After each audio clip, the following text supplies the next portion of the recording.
Talk Segment Tuesday. We're back. We're yapping again.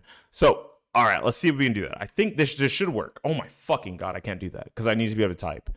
Is there a tool to type? There is. Okay. So we would type up here. This is Magic the Gathering. I can just type MTG, right? We're card game enough people. This is Yu-Gi-Oh! Because surely there's things that MTG and Yu-Gi-Oh! Have in common, right? Like there has to be.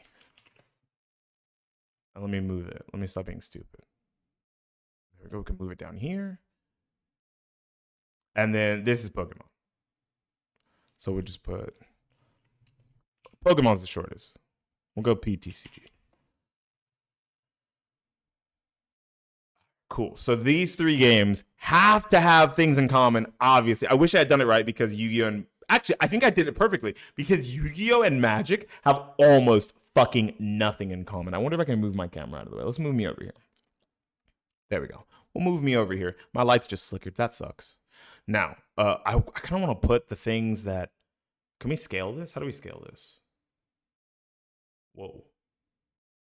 Whoa.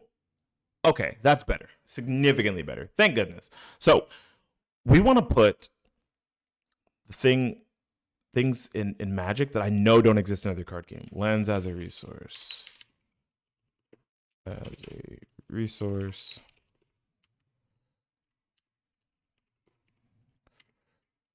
Make for inconsistent games. Yeah. Okay. Lens.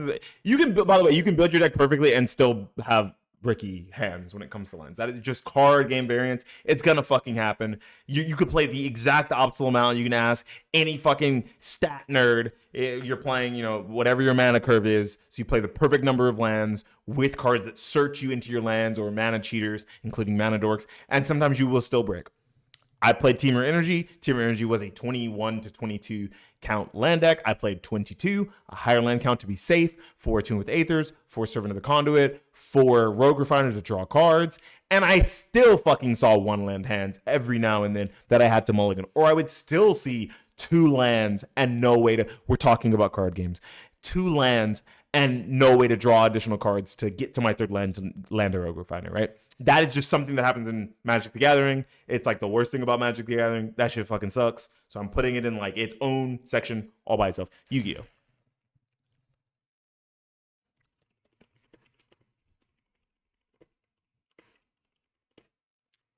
Ooh, here's another one. I think here's one that like really matters.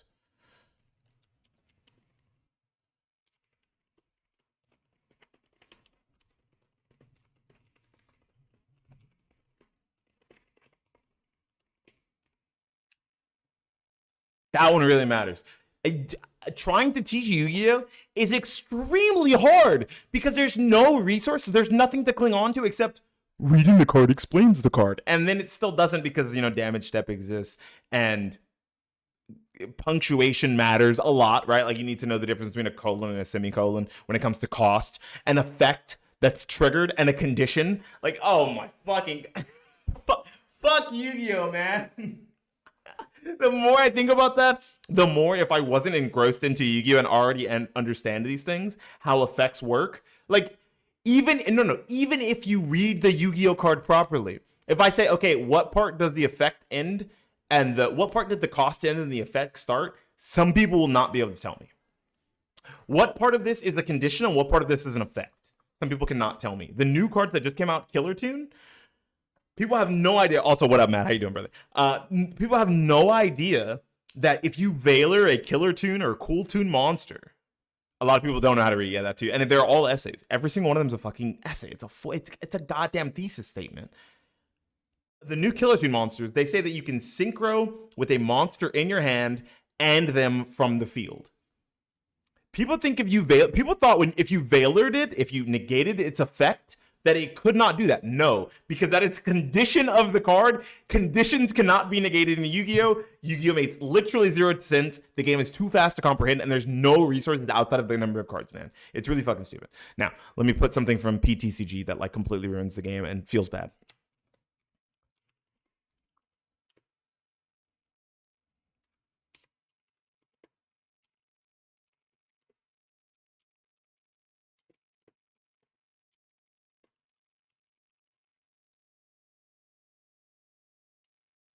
Did I misspell prizing? I did.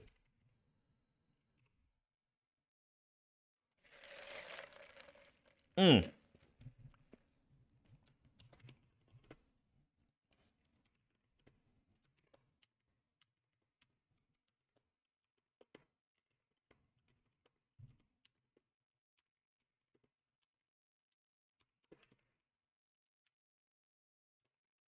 There we go. That can happen too. Okay, so and that's like the I can't really. You know, it's funny. I can't think of anything else bad in Magic the Gathering. I have one negative for Magic the Gathering. I have two negatives for Pokemon, and I was like, I think actually I'm having the most fun with Pokemon. I have to mention both these. I already talked about how much I hate fucking prizing. Prizing pisses me off. I think it's a terrible mechanic. I think that you shouldn't take 6 cards from the top of your deck and just put them aside and have to draw them slowly throughout the course of the game after you kill your opponent's mons. I think there should be a separate deck called the prize deck where you get weakened versions of already meta effects from. Or you get your prize cards come from there and they're all like supporters. You can activate one prize card per turn and they're weakened effects of supporters or strong items or tools or like A specs. Whatever. Something like that. But literally just losing 6 cards out of your deck is the worst feeling ever. There was an early build I saw of someone playing Alakazam where I was watching them to learn Alakazam, and they started Dunsparce, Pheasantipity, and they had a Buddy Poffin in hand. And I was like, oh, they got a Buddy Poffin in hand. Nice new name, brother. They had a Buddy Poffin in hand, which means they'll just be able to Buddy Poffin for their Abras. They'll be fine. It'll be a slow start, but they're going first. Everything's going to be okay. They can't even knock out the Abra. It won't be in the active unless they want to boss it up. Plus, they get 2 Abras here. And they have the 2 Buddies for the Dunsparce on their turn 2. This is great. They started searching through their deck, and they said, game 2, I prized all my Abras. How the fuck? The variance of that sucks, and it's the worst feeling possible. And sometimes it will just lose you games. Yes, we were talking about the Pokemon TCG when it comes to pricing. It will just lose you games, right? Whether it be a powerful one-of that you need to clutch out a situation and knock out like maybe a 2-prize turn or a 3-prize turn in a situation where you would have got 0 prizes or maybe 2 prizes that wasn't enough to win you the game. Or you literally cannot fucking set up because you're missing all your Ultra Balls. You're missing all your Nest Balls. You're missing your Buddy Poffins. You're missing your main attacker basic or your main attacker finishing line. I've had a game of Mega Lucario where I prize both Lunatones, which is the main key piece of being able to attack with Soul Rock on turn 1. The next game, vice versa. I had 2 Soul Rocks in prize instead of the 2 Lunatones, which means I can't use my Lunatones to draw cards to set up early. I've also had a game where I prized both Mega Lucarios, which means I have no fucking card to evolve from Riolu, because you don't play regular Lucario, really. You don't need regular Lucario. You're going straight from Riolu into Mega Lucario because that's how the card game works. Don't ask. You don't have to go into regular Lucario first. So you don't. There's no stage 3s. You don't go like Ghastly, Haunter, Gengar, Mega Gengar. You just go Ghastly, Haunter, Mega Gengar. Card games. I guess they thought it would be too inconsistent to try to make you do a stage 3 line. That'd be crazy. Also, Gruncher would be extremely broken. That shit sucks. Those are the only 2 things I can think about in the Pokemon TCG that suck. Let me now try to think of something in between Yu-Gi-Oh! And Magic that is the same. I think I mentioned one earlier, so I'll just like cop it again real quick.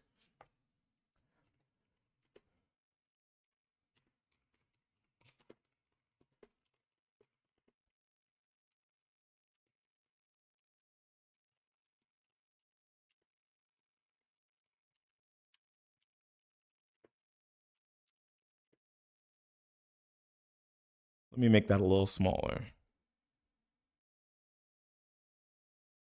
There we go. Oh, I think that's right. There we go. Trying to see if I can move this real quick. I'm having a tough time moving this.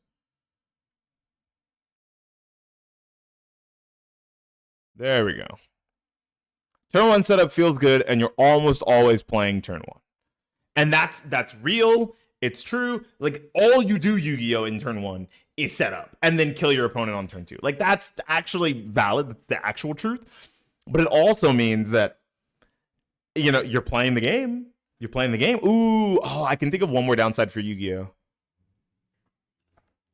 Lack Oh, Yu-Gi-Oh really does suck.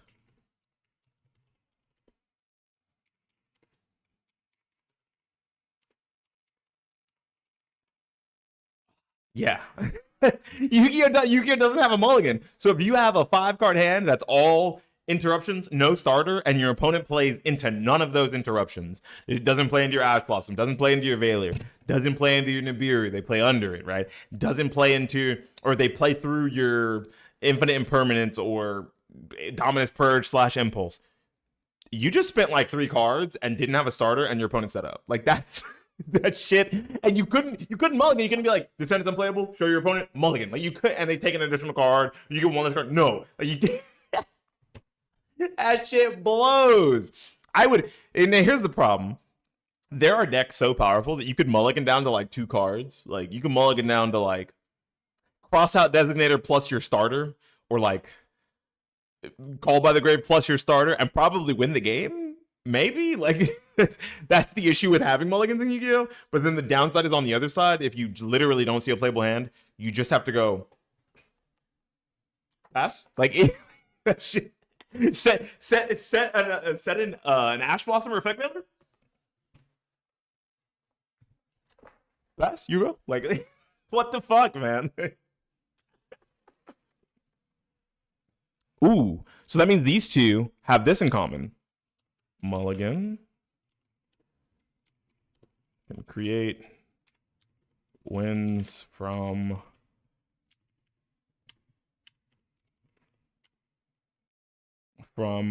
losses. Huge. That's massive. That is massive and also true. Right? Because there's definitely going to be a lot of situations where otherwise you wouldn't be able to play. And because these games have a mulligan system and a mulligan rule, maybe you can win. I don't particularly think. I've had games where I've mulliganed and given my opponent 2 cards in Pokemon and still beat the shit out of them. But that's not the norm. I'm very good at sequencing. I've been playing card games for a really long time. Generally, if you give your opponent an extra 2 cards, an extra 3 cards, you probably fucking lost. But because I could mulligan into a playable hand instead of literally not being able to play at all. Hey, all right. Like, that's a good feeling. I want to think of one more thing that Magic and Pokemon have in common. Oh, resource.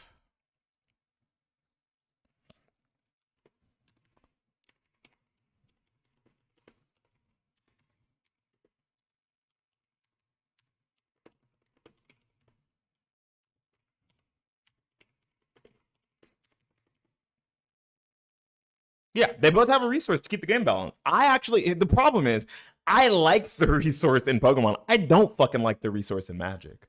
I think generally energy in Pokemon feels pretty good. Right? There's like multiple ways to search it out of the deck. You can attach once per turn. You only need to attach energy as you are trying to actively attack generally, right? I'm not going to go attaching energy to everything I can. I'm going to attach to Mon that are generally going to be my attackers.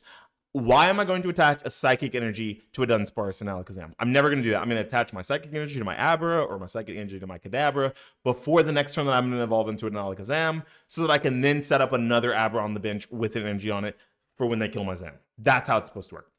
I'm going to set up my Neo Upper or my Luminous energy on my first Dreepy or Drecloak, and then the next one I'll set up for the other attack, right? But I'm never putting an energy on a Duskull or a Dusknoir. Unless I'm forced to, like I need like fucking Neo Upper plus a Psychic to start punching shit, which generally doesn't happen. But in simplified game states, it does like 130, so you can kill things with it very slowly. Inzorg feels awesome. Yeah, I'm glad you like Inzorg. I'm glad I recommended it to you. I think it's a cool like mid-rangey cheat deck. You get to draw a lot of cards. You're putting things on bench to use them as attacks, but you're not actively attacking with them, like Inz Reshiram and Darmanitan doing like the 90 and 90. I think that shit's really cool. I wanted to build the deck. I couldn't knock out a Pokemon because of Bidoof. They couldn't knock out a Pokemon because you're a piece of shit. I didn't know that you played Bidoof in your list. I love that card, right? I think that's really that's what do Yu-Gi-Oh and Magic have in common? Man, there's got to be one thing. There's got to be something that Yu-Gi-Oh and Magic have in common. That's not just like these are card games. Life points? You do get to use life as a resource. Actually, yes, life is not only are there life points, life is a resource. Oh my gosh, I fucking forgot. Yeah, like forbidden what is it called?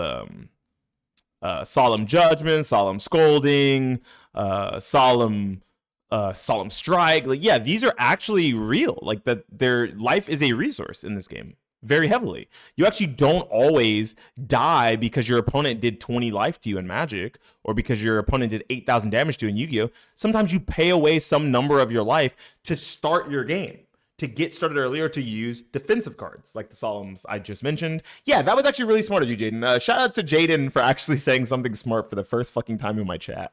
That's crazy. Shout out, Jaden. But, and this is like the chart that I can think of off the top. I really had to roast little bro like that. This is the chart off the top of my head that I can think of for like the Venn diagram or whatever. Is it called the Venn diagram? Of the main 3 card games and like the things they have in common that are good and bad. I generally liked to put bad things on the outside, right? Because then it's like, that's what separates them. This is the bad thing in Magic. And honestly, if you guys can think of any other bad things from Magic the Gathering in the comments, leave them down below. I can only literally think of one bad, and please don't mention Universes Beyond and the enshittification, Fortnitification of Magic the Gathering. I've already talked about it. I don't play the game anymore because of it. It pisses me off, but that is not the design of the game. That we won't talk about that. We're not going to talk about how they're ruining Magic the Gathering and making it feel less like Magic. Anyways, I digress. Back to the point. If you can think of any other like mechanical problems with Magic the Gathering, other than like, you know, fucking infinite combos and stuff, because those exist in Yu-Gi-Oh too before they banned those cards, like, please list them down, because I can't think of any in Magic. Magic would be a perfect game if lands were just like Hearthstone, where you just get a free one every turn, or like Dawn from a One Piece, where you just get, was it 2 every turn? You get 2 Dawn every turn when it comes to One Piece, right? I don't know how this shit works. I'm not a One Piece player. Pokemon, really, I only have 2 main gripes, right? I have the most gripes with Yu-Gi-Oh, and it's my most played game. It's my longest played game, but I played Magic almost as long. I can't think of anything wrong with it, really. Yeah, we'll go from least amount to most amount. So we'll go to Pokemon, which I recently started playing about almost 2 months ago now, and I just got to Master Rank in Pokemon TCG Online. I've been to a couple locals. I have a couple decks built in paper. My main deck is Alakazam until I buy Dragapult. It's like, you know, $50 because I gotta buy it all at once. I can't find all the cards separately. My local shop doesn't have everything, unfortunately. Whatever, I'll figure it out. Losing turn 1 due to like getting donked because you had like a bad basic and couldn't do anything on your turn 1, and your opponent just goes, ooh, I have like an EX attacker that I can crisp an energy on and then put another energy on and like kill you with like an attack, like something like a Topaz Bolt from Pikachu. I don't think you can do that. Maybe not Topaz Bolt, but a Soul Rock. You had a Lunatone on a bench plus Soul Rock, 1 energy, premium power pro twice or whatever, plus a maximum buff. You can kill some shit. Like, maybe if Pheasant did, but he fucking dies. And then the game's just over, and you're like, well, I guess I just twiddle my thumbs. I guess I just go to the next table, and I'll wait for this round to be over. I thought I was going to play, 45 minutes of Pokemon, but I played fucking 30 seconds. It's like being in the bedroom all over again. That's like the worst thing, right? Or the second worst thing, but the worst thing, and I'm going in order, is prizing. I fucking hate prizing. Losing 6 cards out of your deck, and sometimes it's really consistent. It's really inconsistent pieces that you are supposed to play as one-ofs, and you lose those one-ofs, and they make it so that the game is either significantly harder to win or impossible to win without it, so you have to prize map to get to that card. Knowing it was in there, because you can prize check with Ultra Balls and Buddy Buddy Poffins, Artisans, Talent Source, things like that, search cards, as it were. But it still feels bad that you have to get to that card and you don't know where it is in your prize. It's just there. It's somewhere in there in those 6 cards, but it's just one of them, like randomly. You don't get to fucking look. You just fucking grab one. You're like, hell yeah, brother. I got Turo's scenario when I really needed Professor's Research, but it's cool. we played both these as a one-of because I can search them off Hoodoo to Noctowl, but now I can't because it's not in the deck. So my Hoot-Hoots are completely fucking useless and I need to use them for something else. Anyways, on to Yu-Gi-Oh! It doesn't have a mulligan. And that really sucks because sometimes you're playing and you open a hand and it's a hand of garbage. It's 5 unplayable cards and you built your deck perfectly ratio-wise. So you see a starter 80% of the time, 85% of the time, and it shouldn't happen, right? And you should not. I played Prank Kids for a while in Yu-Gi-Oh! Before I had stopped playing for a long time. And Prank Kids has an insane ratio of starters. Something like 91%, you will see at least one starter. Something like, I think it was like 74%, you'll see 3. You're like, this is a fucking lot. That's a lot of starters, nigga, right? I had a couple games. It's supposed to be like 9%, by the way. I played at one local where out of 5 rounds, 3 rounds, I literally did not see a Prank Kids card for the first turn of the game. I saw 5 hand traps. Turn 2, we saw Prank Kids name and we turned the whole game around. But like, that's besides the point, because if that next card was also a hand drop, I fucking lost the game. You know, like the 5th in my 5 cards in my opening hand, I had a 91% chance. I was the 9%. I was the 9% 3 times, and that's just variance, and it feels bad, and there's no mulligan. You just gotta take it. You just gotta hold that. No resources really makes the game too fast and like extremely hard to comprehend. Sometimes shit's just happening. Cardboard is slinging. You're watching a YCS and you're like, I actually have no idea what's happening. The commentators aren't properly explaining what the fuck is going on. They're just saying card names as they're being played, but they're not explaining the effects of what's happening, what they're searching for, why they're looking for said card. I have no idea what's going on. I don't know conjunctions. I don't know proper problem solving card text. What does a comma mean? What does a semicolon mean? What does a colon mean? What do you mean this is a condition, not an effect? I can't negate that, but it says it's an effect. The box says effect box on the card, but it's not an effect. It's a condition, so it's unnegatable. What do you mean, right? That shit like that is so fucking confusing to the average person. You have to have like a master's degree in autism to be a Yu-Gi-Oh player. If you don't, like, what are you doing here, bro? Like, go play a better card game, right? And then a lot of the times, the worst thing about Yu-Gi-Oh! Is that the game is almost always decided turn 1. Unless you're playing a deck that's trying to simplify the game state extremely hard, or you're playing a going second deck that is playing tons of board breakers or tons of ways to cheat through your opponent's board, something like Gym Knights or Tempai. I mean, if they went first and you didn't have a lot of interruptions or any interruptions, and they can set up their full board, a lot of times you just can't crack it. It's just unbreakable boards, and it's like part of the way the game has been designed for the past 10 years. Not really much you can do about it. Now, I guess we'll go backwards. We'll talk about the connections between these games, and as a good way. I think it's really cool that Yu-Gi-Oh! And Magic have life as a resource. That was something I always told people whenever they were afraid to use cards like the Solemns in Yu-Gi-Oh! Or cards in Magic the Gathering like the Shocklands, is life as a resource. Your life points don't matter until they hit 0. In Pokemon, I mean in Magic you have 20, and in Yu-Gi-Oh! You have 8,000. But it doesn't matter what those life points are if you are using your life points to advance your game state or to stifle your opponent's game state to a point where they cannot play, or you are so far ahead they can't touch your life points. That's sick. That's fucking awesome. That is so cool. I only put bad things on the outside. That's why I didn't put in the Magic the Gathering section that you get to choose. Oh, I guess it is a problem. Your opponent gets to choose what they block with. That is always an issue because it means that in attacking, the defender is always favored. So I guess that's something you guys could like write there if you want to. That is like, it's strategic, but it's also very frustrating that you don't get to choose what you attack, because in both of the other card games you do get to choose what you attack, and it's fucking weird that you don't in Magic. In Pokemon and in Magic, they got a couple, good things that go between them as well. The mulligan system in both these games they're backwards, right? Your opponent draws additional cards in Pokemon, you lose cards in Magic. But they create games that are winnable from non-games because you didn't have a playable hand, and now you could potentially draw into one, and you're giving your opponent a couple more resources, or you're losing a couple resources, but now at least the game can be played instead of it being an auto loss. And I think that's really good and healthy. I wish there was a way that they could make mulligans work in Yu-Gi-Oh! But fuck, I think people would just mulligan for their starter plus one disruptor card or whatever. They'd be like, oh, I have 2 disruptive cards that will stop them from using hand traps on me, and then I have my 1 starter. Yeah, this game's fucking over. GG's, bitch. Like, and that's probably not the situation you want. Resource, and not including life, like an actual resource in your deck you have to draw to keep the game balanced, to stop the game from just completely going haywire. If Pokemon needed no energy to attack, there's got to be some fucked up Pokemon that exists that just says like, you take it. Oh, there's a Pokemon that says discard all energy from this Pokemon, take a prize. Imagine just being able to close out a game with Espeon EX, and you didn't need energy on it. And you're just like, okay, well, I'm attacking that. Okay, now I'm attacking that. I'm attacking that. Okay, and then you'd get it down to a 1/1 prize trade, and you just go, ooh, I'm gonna evolve this Eevee into an Espeon, push it into the active, activate this attack, take my last prize. Like, what the fuck? What do you mean? You need energy. You need to get to those energy. You keep those energy in rotation. You have to night stretch them back. Superior energy retrieval, energy switch. You have to make sure that they're on the Pokemon you need them on when you need them.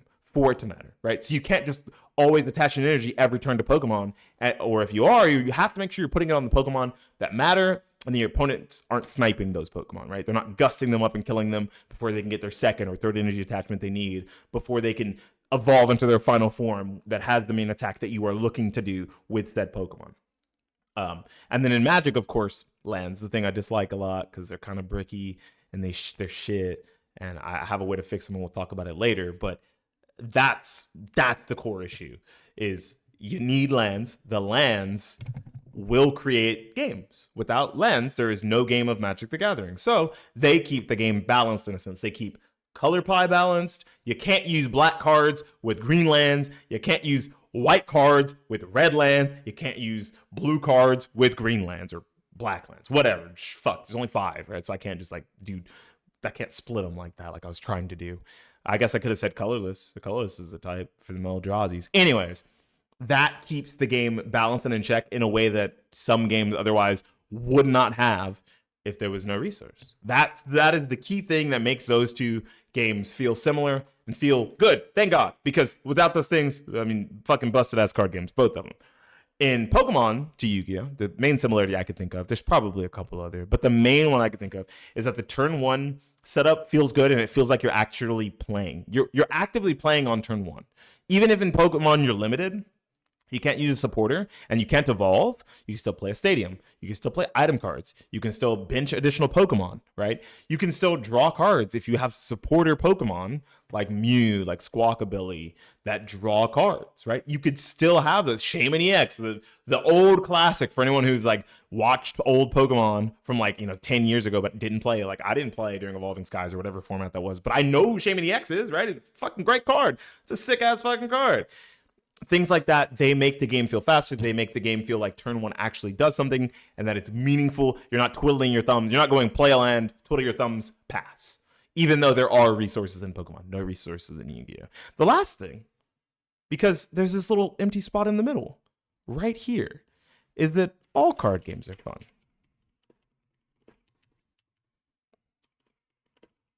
All card games are fun. That's what they have in common. They're all fun. Every single one of these are fun in their own special way, even though I've definitely shit on all 3 of them right now. I've also said very nice things about all of them right now. Less so to Yu-Gi-Oh! I think there's a special kind of sadist you have to be or masochist to be to play Yu-Gi-Oh! But it's still fun. Some people enjoy it. I enjoyed it for 20 years.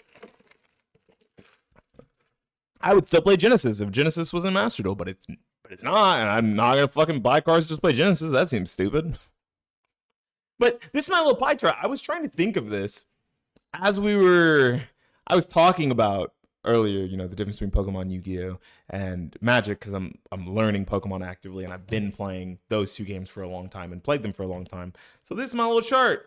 If you think it's cool, leave a like. If you don't think it's cool, please don't leave a dislike. That's not very nice. Just walk away. Just leave the video. You don't got to do that, man. If you think it's really cool, leave a comment down below about some of the things you would add or subtract from this. Mostly I want to talk about the negatives on the outside and the positives on the inside. There's got to be some more things in between these games that cross over that are cool. And there's got to be more things that make each one of these games individually away from each other real stinky that I'm forgetting about, that I don't know, that I'm just kind of skipping my mind right now.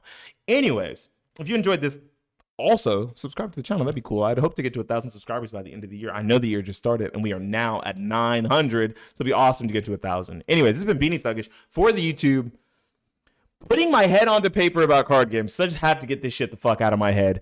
Signing out and saying peace.